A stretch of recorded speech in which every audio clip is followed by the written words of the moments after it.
Hello guys, welcome to DevOps Easy Learning. Today I'm going to show you how to use EC2 instance as Jenkins on-demand node. So basically I will show you how Jenkins, we can integrate Jenkins with EC2 plugin, and that plugin will be used to actually launch a node on demand on AWS.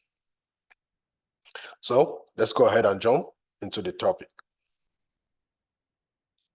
Now, the great question that we need to ask ourselves is that what is on-demand node, right? We need to know the meaning of on-demand node.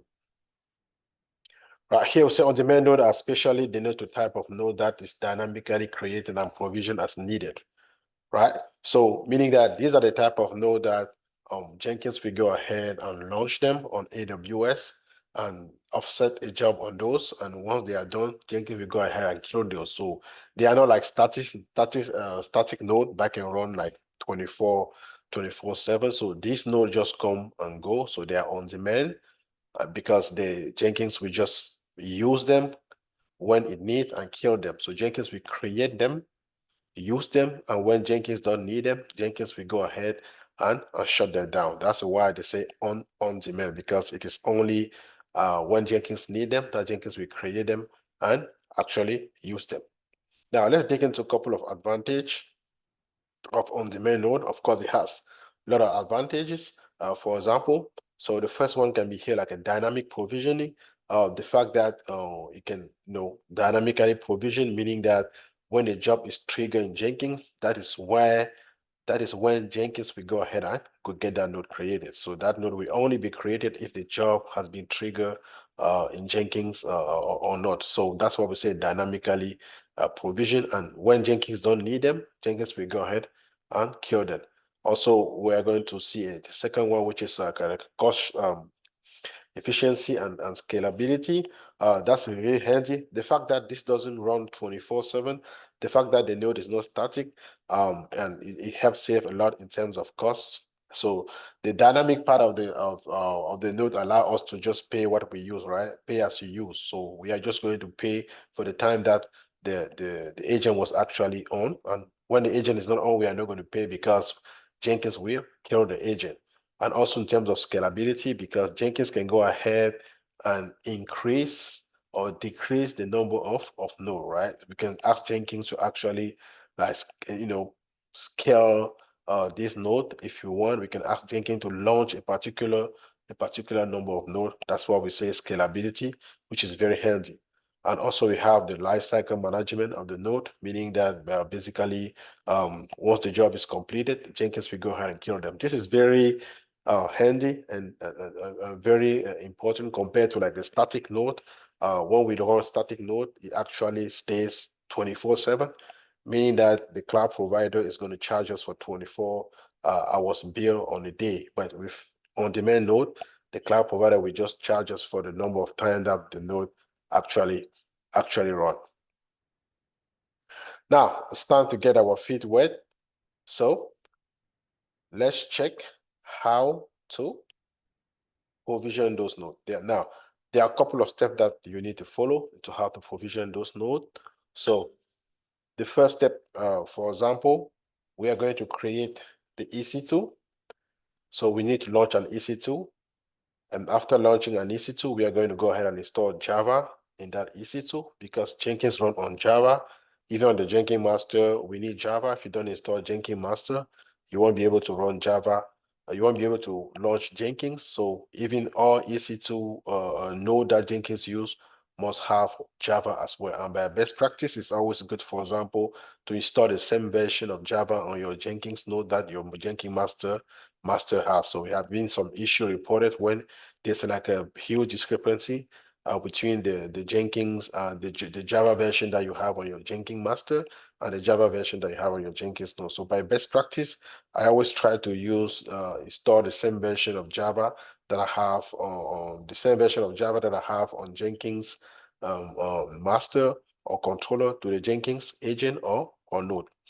The third bullet here, we are going to actually take an AMI, right? So that's where we are going to take an AMI. So we will launch the virtual machine.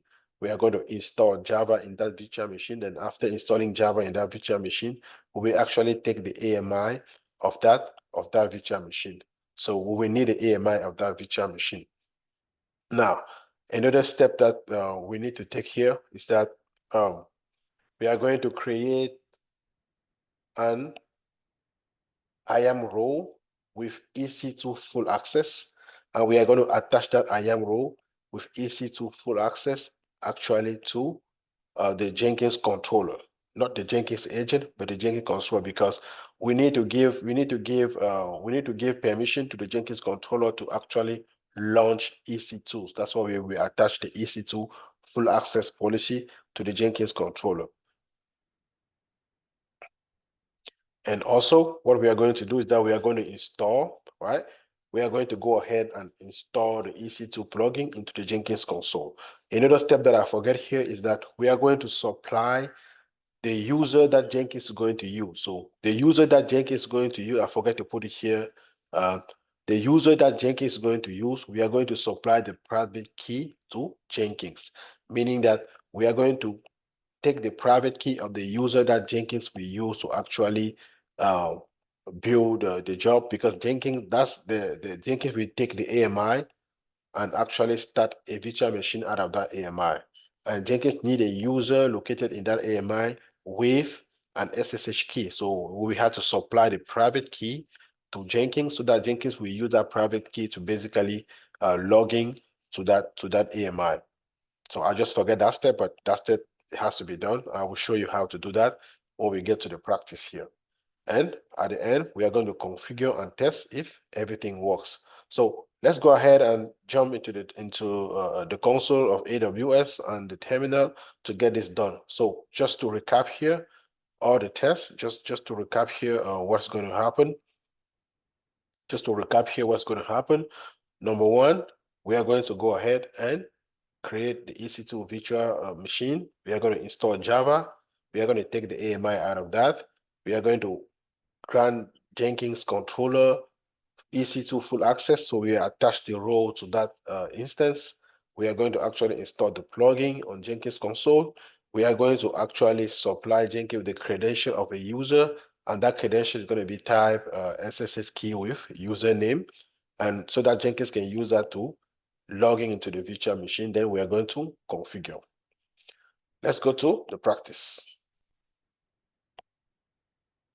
So I'm here on AWS. What I'm going to do right now is to try and launch a virtual machine. So let's call that virtual machine image. We take Ubuntu here. It doesn't matter. We just need an image of this, and we need to install Java.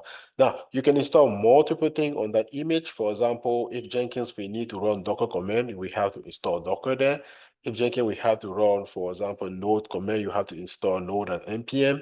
So it just depends. So this is just as basic. So the minimum that you need will be actually to have at least Java installed. So let's go ahead and assign the key. So I'm going to go ahead and generate a new key.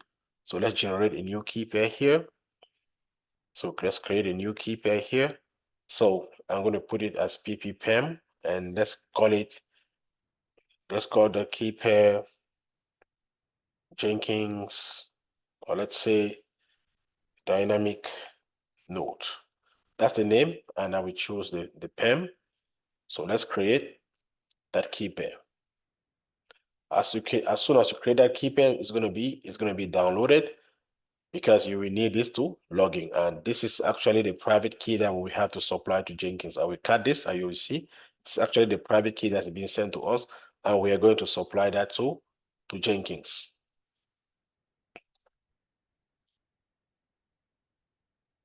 We can keep the network as default. So I'm going to use an existing security group, but you just need a security group with port 22 here. It's not a big deal.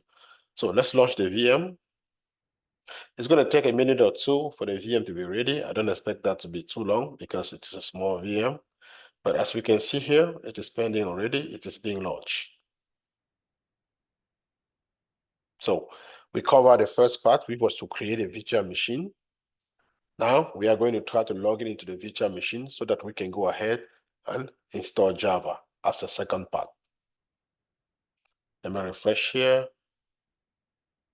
Still pending. Let's give him a minute or two again, but it shouldn't take too long for that to be running. There you go, it's running right now. So let's connect.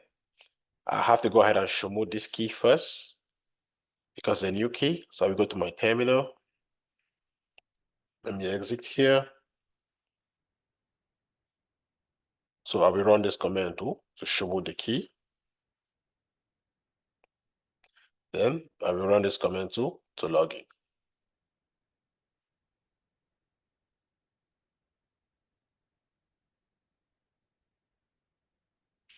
I was able to log in. I will go root. Before you install anything, you have to update first. So I will say app update.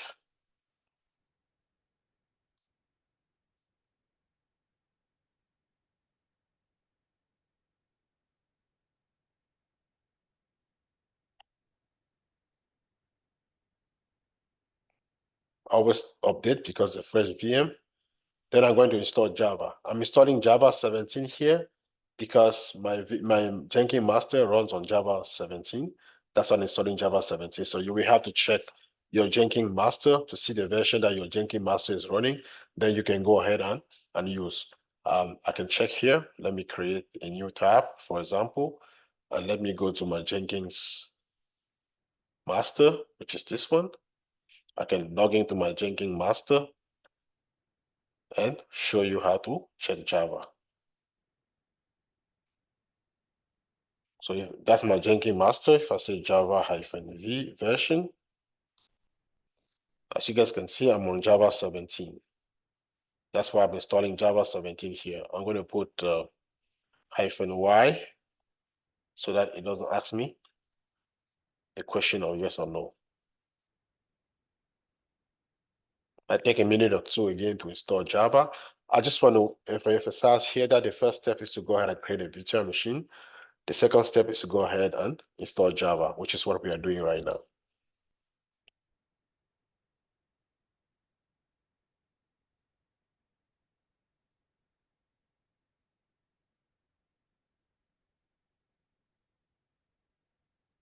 Almost done.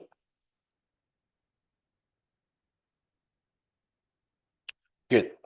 So now we can go ahead and take the AMI of the virtual machine.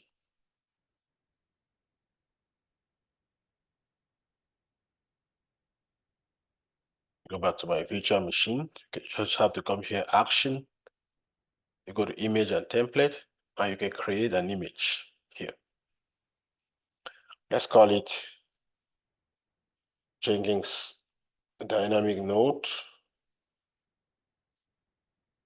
Put the same thing on the description and just assign a tag. We say name, Jenkins dynamic node. I have a typo on Jenkins. It might be the same here. Let me just make it simple on myself. Let's create an AMI. It's going to take a few minutes for the AMI to be created. At the meantime, I mentioned earlier that we are going to take the private key and actually supply to Jenkins. Now, by default, when you create an EC2 Ubuntu machine, the default user is Ubuntu, right? When you create an EC2 Ubuntu VM, the default user is actually Ubuntu. So let's give a second for the AMI. If I go to the AMI section here, as we can see, that AMI will be up soon. Still pending here.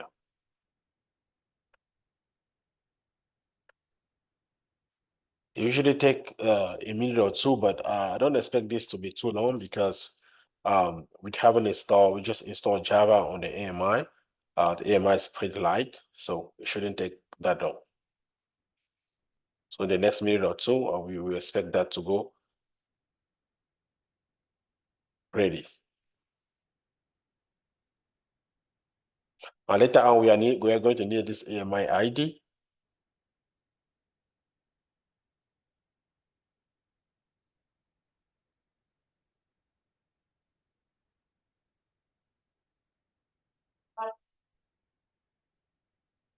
Let's give him a few minutes. So right now we are on step number 3. Step number 1 was to create the EC2 instance. Step number 2 was actually to install Java. Step number 3 is to create the AMI, which we are going to do right now. And after step number 4 is going to be we are going to actually create an IAM role with EC2 full access as policy, and we are going to attach that to the Jenkins controller, which is the Jenkins master, so that it can allow Jenkins to launch EC2 virtual machine without any issue. We can also use the key for that, but it's always good to use the profile so that you don't have to supply your key to Jenkins.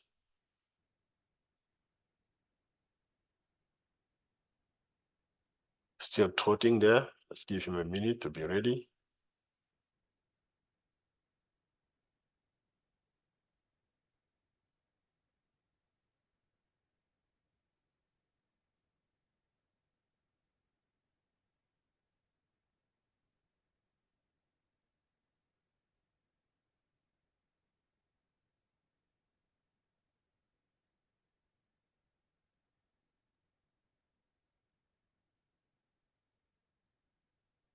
We have no choice, so we have to wait until it's ready.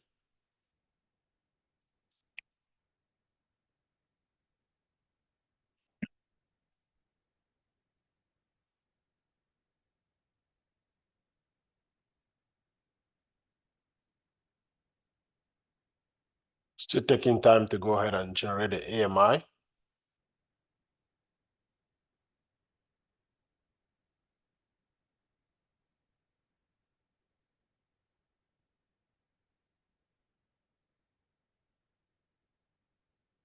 And usually for the AMI, it's always good, for example, to go ahead and install everything that you want on your AMI.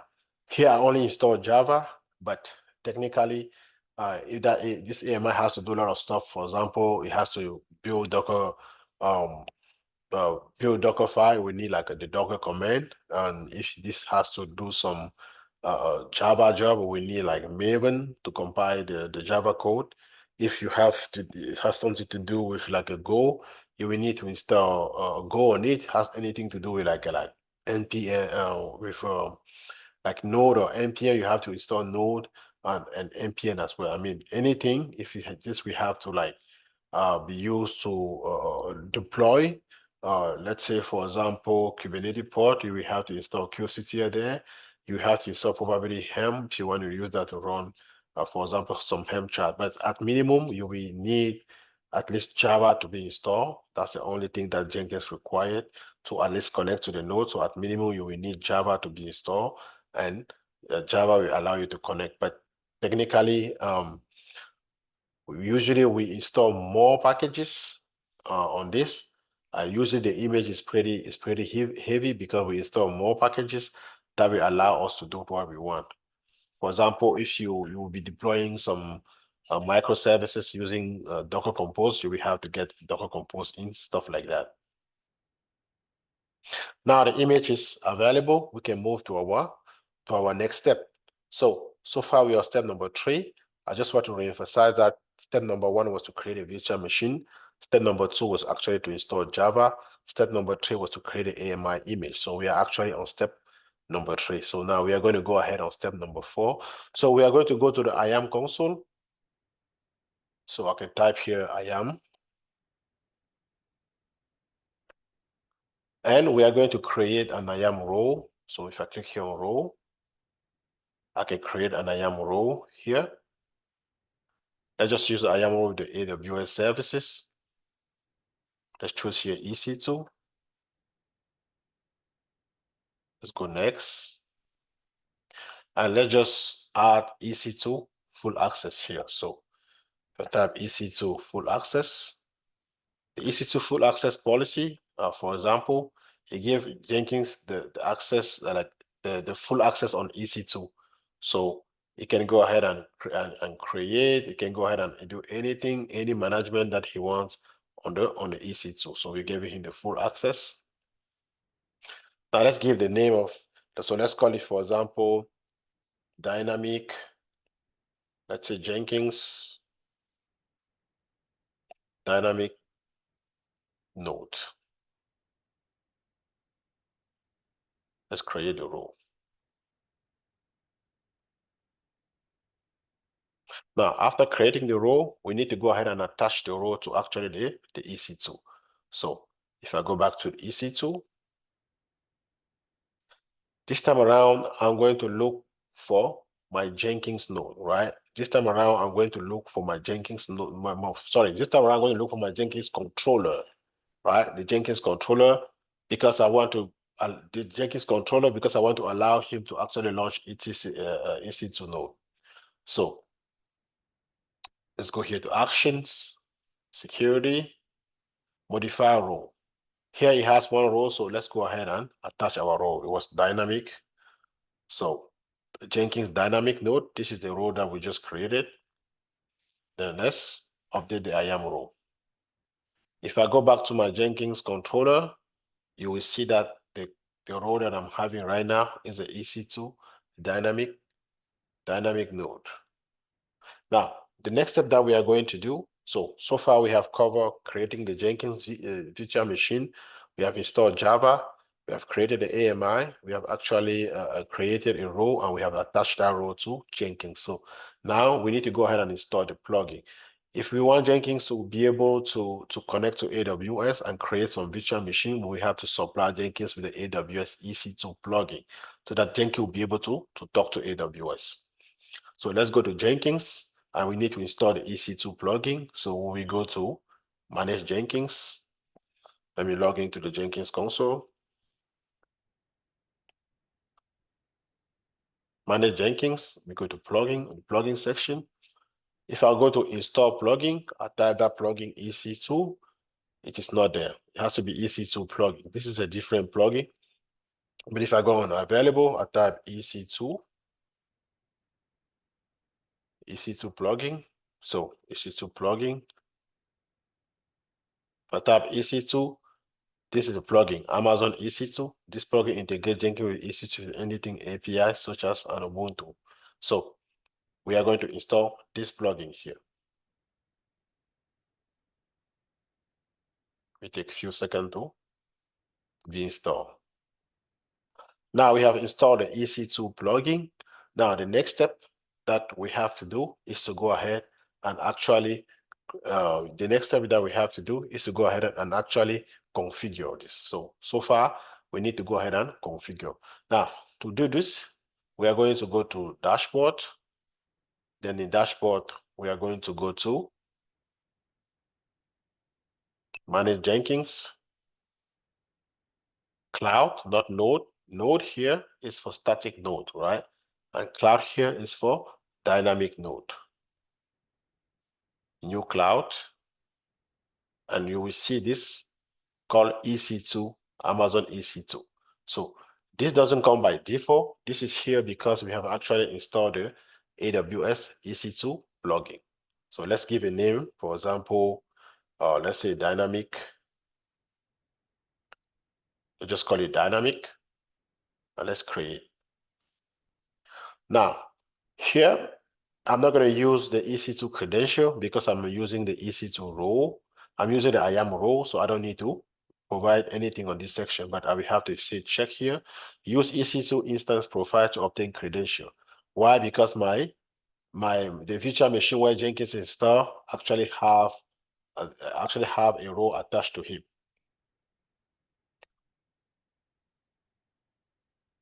You don't have to put anything here for the alternate endpoint. Now the region, right? The region that we populate for the key, right? So if I come down here, I am under Virginia, which is US East 1. So I will come down here and look for US East 1.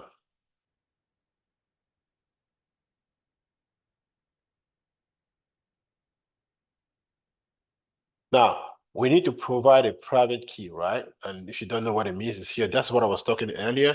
So we need to provide a private key. This is actually the key that Jenkins will use to log into the VM. Now, when we were creating this virtual machine, we actually assigned a key to that virtual machine. The PEM file, that was a private key. I told you guys earlier that it was a private key and that we are going to use that. We can use that private key to actually go ahead and log in. So we are going to use that private key, and that private key belongs to Ubuntu, because by default, the key belongs to Ubuntu by default. So when we go ahead here, if I go to AWS to see the name of the key, I just have to click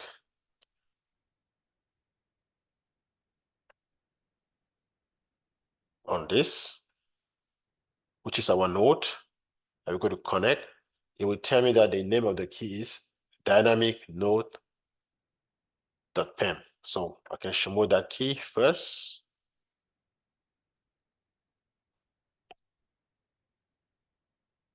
Then I will go ahead and cut the key, copy the key. Now, because I am on Mac, it's going to show me this with the percentage. You don't have to take that percentage. So I can say echo. Now you need to copy the entire key.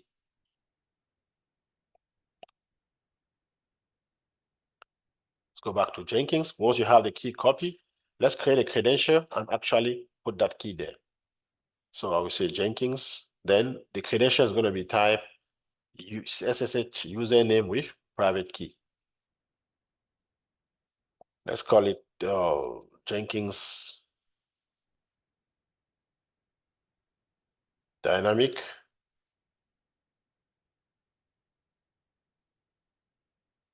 The same thing, Jenkins Dynamic.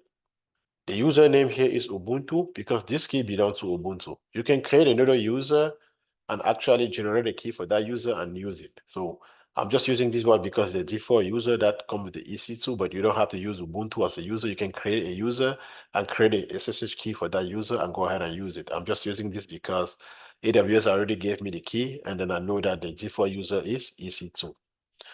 Then I can come here and enter the key directly here. We open this box for me to enter the key. I will go ahead and add. Once it's added, I can come down here and look for that Jenkins Dynamic here. Now, I can come here under Advanced and the instance. So we can say, for example, we want Jenkins to launch, let's say, a maximum of 10 EC2 node. With the node delay, we don't need to do anything here, but like I said, you can click here to read what needs to be done for the ANI role here. We don't need to do anything. And we can go ahead right now and test the connection again. The connection is successful. Usually at this point, I like to go ahead and save just to make sure everything went well. So I save. Then I will go back to dynamic, which is the cloud that I'm configuring right now. Go back to configure. As you guys can see here, still have the same thing. So let me go back and check and make sure that we are using the EC2 profile here. Kind of like a disappear on me. So let's go back and check one more time. So we have this check here, and the region is US is 1, and we are using this key pair that we created earlier. So let's see back on the connection. And before, we went ahead and configure the instance cap at 10. So here, simple. You don't have to configure this, like I said, because we are not using, we don't want to use the secret key and the secret ID. And because we are using the role, you go ahead and get there. Instance profile, this check, and you have to put the region. That's the region will be populated on the key. But this is the region where the key is. Actually, we are doing everything on Virginia, which is US is 1. And we created this key pair in Jenkins, which is actually the SSH with private key. And we actually put the private we supply the private key to Jenkins. The next step, we are going to configure here the AMI. So let's go ahead and add the AMI. We need to add a description. Let's call it dynamic. We need to supply the AMI ID. This is the AMI that we created earlier. Let's supply that to Jenkins. We need to test the AMI. Everything's okay so far. I just want to emphasize that the region where your AMI is located must be the same region that you provided here. So the region of the old AMI must be the same region that you provided here. If you don't put the same region, it's not going to work because AMI are per region. For the AMI owner, we don't need to add anything there. For the user, we don't need to add anything there. For the AMI filter as well, we don't want to filter any AMI. For the instance, we can decide what type of instance we want to use. For this demo, I'm going to use T2 Micro. To keep T2 Micro. When it comes for the EBS optimization, we don't have to do anything there. Monitoring T2 Unlimited, we don't have to do anything there. For the availability zone, I like to use, we have to supply the availability zone where the VM will be launched. And by default, I like to use actually the availability zone of where my Jenkins server is running. So let's go get the availability zone. You can go get it here at networking. And it's running on US is 1D. So let's copy the availability zone and put it here. So all the VM will be launched on the US is 1D. You can configure the spot configuration here if you want, but it is not mandatory. But if you want to save money, you can go ahead and configure a spot instance so that Jenkins will be using spot instance. Security group, we need to provide a security group. So I will go ahead and use the same security group that my Jenkins master is using, but you can provide any security group, it will work the same. So let's go back to security and I will pick this security group.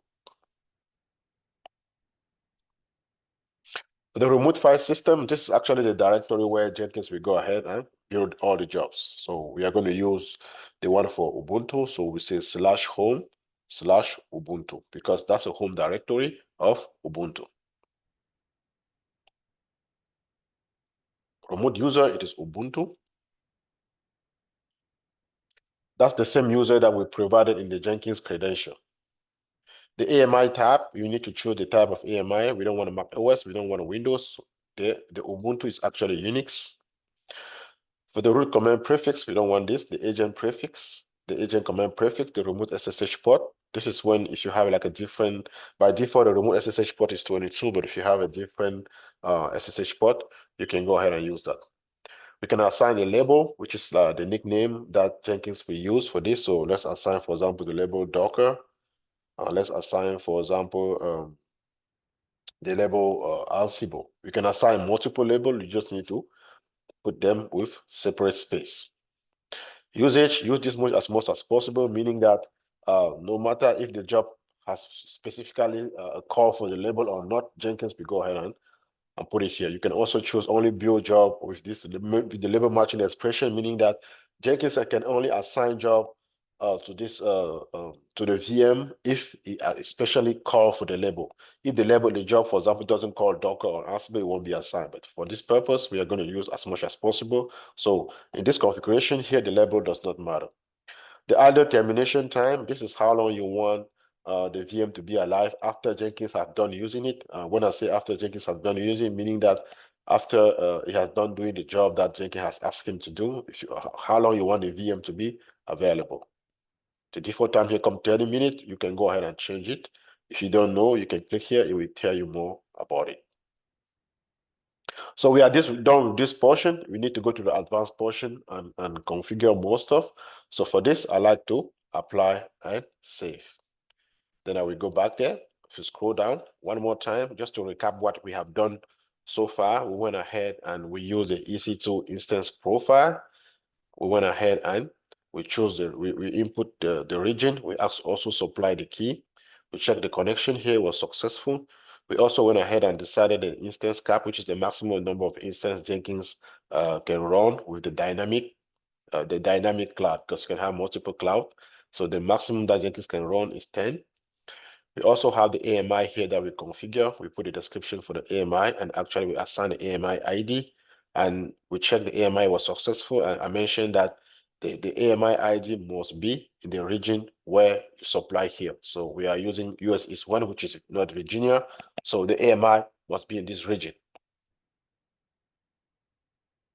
We also input the type of instance that we want to use. You can pick any type of instance. We went ahead and add the availability zone, which is with the availability zone where we want Jenkins to go ahead and launch VM. We also assign a security group. That's a security group that Jenkins will actually attached to the VM so that all the HTTP or all the port, I mean, that's like for the firewall so that all the port can be open. The remote file system, this is the directory where Jenkins will be doing the work. You have the remote user, which is Ubuntu, which is the same user that we provided to Jenkins. Remember earlier, we provided the user Ubuntu and the private key for Ubuntu to Jenkins. The type of operating system that we want to use actually is Unix because we want Jenkins to go ahead and launch Ubuntu VM. The remote SSH port by default is 22. If you don't put anything here, it doesn't matter. Went ahead and assign the label. Label are just nickname that Jenkins, just label a nickname or label are like name that we assign to node, and Jenkins can use those names to actually call the node. We said use this node as much as possible, meaning that Jenkins can assign any job to this node. But if we change that to only build job with label matching expression, this node, matching expression, only build job with label expression matching this node, meaning that Jenkins will only assign job to this node if it's matching the label. But in this configuration, because it's a demo, we are using use as much as possible. And also we have the idle termination time. This is the time that the Jenkins need to terminate the node after he has assigned a job to him. Meaning that if Jenkins assigned, for example, a job to a node and the node finished the job 30 minutes after, Jenkins should be able to go ahead and kill those nodes. The good news with Jenkins that Jenkins, like we said, dynamic provisioning, like I mentioned earlier, Jenkins will start the node and Jenkins will kill him after. And this is just how long Jenkins need to wait to kill those nodes once they have done doing what they're supposed to do. Now you need to go into configuration and configure more. I go to advanced here. Override temporary directory. We don't need to do this. User data. This is just like on AWS user data. Any user data that you want Jenkins to launch the VM with. So you can put anything here like a script to run or a few commands. The number of executor, that's the number of actually the number of jobs Jenkins can run at the time. So by default, I'm going to put one here. The Java path, we need to keep it simple. We don't need to put anything here. Stop disconnect on idle timeout. You don't need to configure this. The subnet, you need to supply the subnet that Jenkins will use. So let's go and supply the subnet. This is the subnet. You need to supply the subnet ID. Tag EC2. So this is just the tag that Jenkins will use when it's launching. So we can add a tag. Let's give, for example, a name. Those tags will be attached on the EC2. Let's call it dynamic. You can add as many tags as you want. For the minimum number of instances, we don't need to specify here. We already cap on top. For also the minimum number of spare instances, we don't need to specify anything here. The instance cap, we can put 5 here. Now, I want you to pay attention. There are 2 types of instance cap. The first instance cap that we saw up here earlier,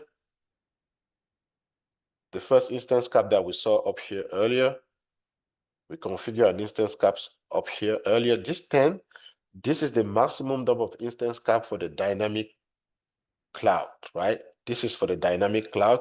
And in the dynamic cloud, you can configure multiple profile. So the instance cap that we have here is just for this profile. And you can configure multiple profile, right? You can configure multiple profile. This is just one profile. So, but the number that you put here should be less than the maximum, right? For the instance, AMI instance profile, we don't need to put anything here. Delete root device on termination. If you want to delete the root device on termination, you can put it here. Use ephemeral device. You can also check if you have one.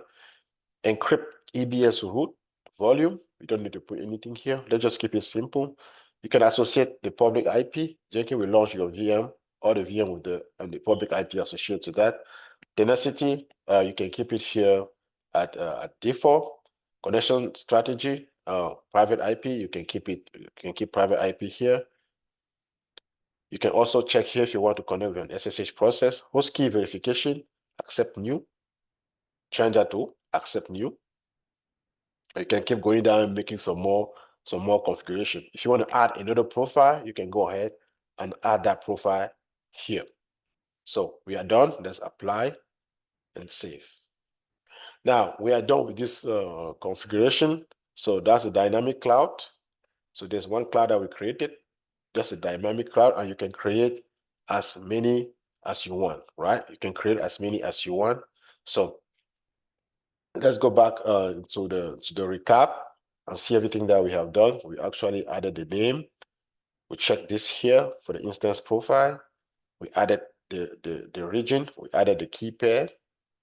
We actually went to advanced and added the maximum number of instances we want Jenkins to launch for this dynamic cloud, for this cloud called dynamic. We went ahead and assigned description to the AMI. We added an AMI ID. We choose the type of instance we want Jenkins to launch. We gave Jenkins the availability zone where it should launch the instance. We supply the security group that Jenkins should attach to the instance. We also tell Jenkins on which directory it needs to go ahead and build the jobs. We supply the remote user, which is the same user that we created on the credential. We choose the type of operating system to be Unix because we are using Ubuntu.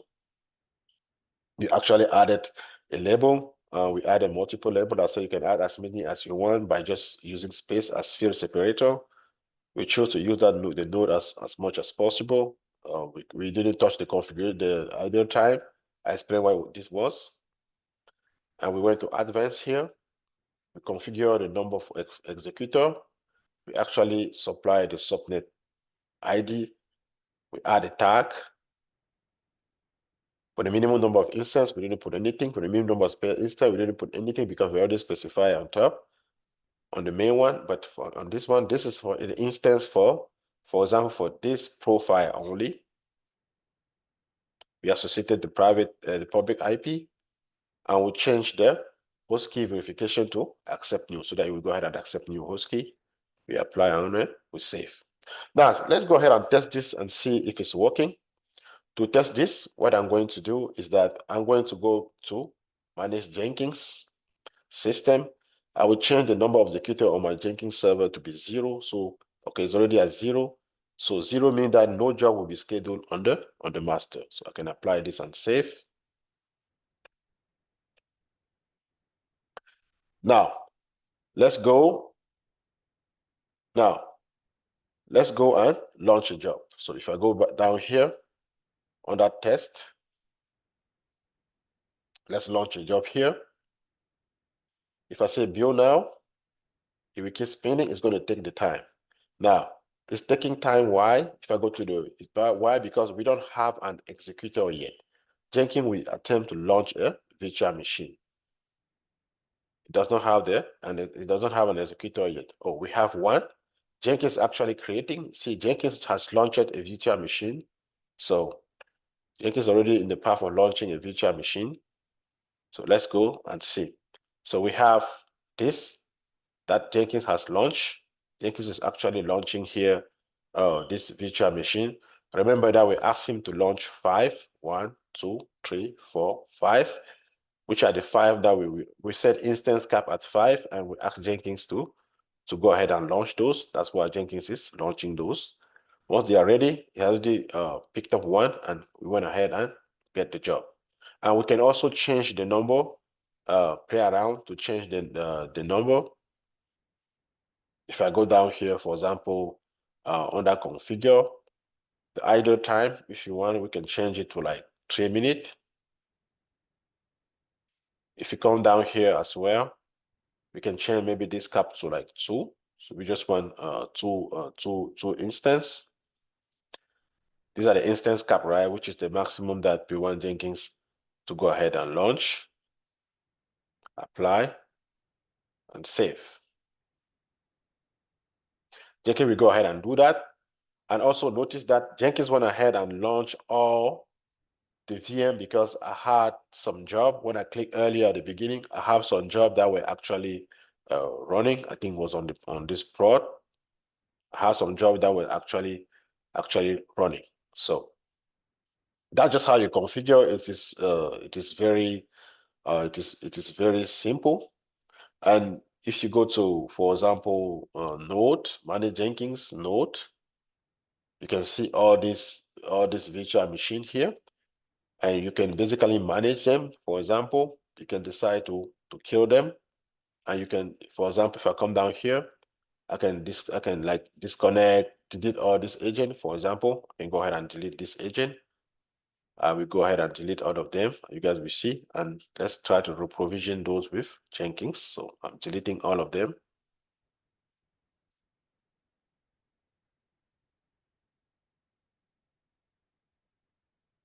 That one has been deleted already. And as you guys see here, it comes with the label, for example. So let's go back to Node. This is the last one. And it gave like EC2, like what? Dynamic. Make sure that you don't delete the built-in node because this comes automatically with Jenkins. Now we don't have any node no more. Very soon, this way we die. As you guys can see, all these nodes get deleted on AWS. So let's start over. This one will be gone soon. Let me make sure that, okay. So we don't have any build queue. So let's go ahead and trigger the job again. Let's go ahead and trigger this job. Build now. If I go to the console output, Jenkins will attempt to provision a node. As of now, we have 2 nodes. Jenkins will try to launch 1 node. Earlier, Jenkins will launch multiple nodes because I have a lot of jobs waiting on my Jenkins. Let's refresh.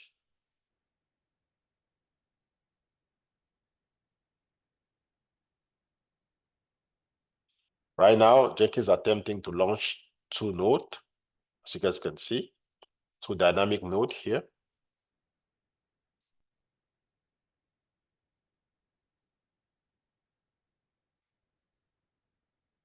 Jenkins has launched 2 dynamic nodes here. As very soon, the executor will be ready here for this to move on.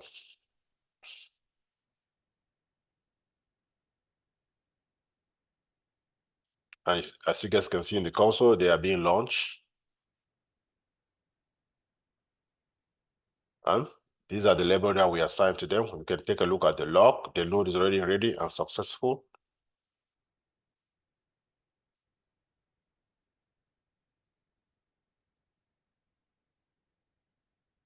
And our job will be picked up and handled appropriately. The job is finished.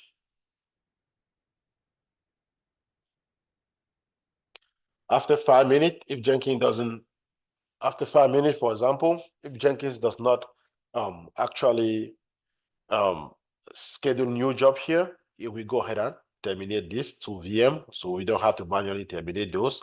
So after that, Jenkins will go ahead and terminate those. So it's really easy. For example, like to configure Jenkins to actually get dynamic node.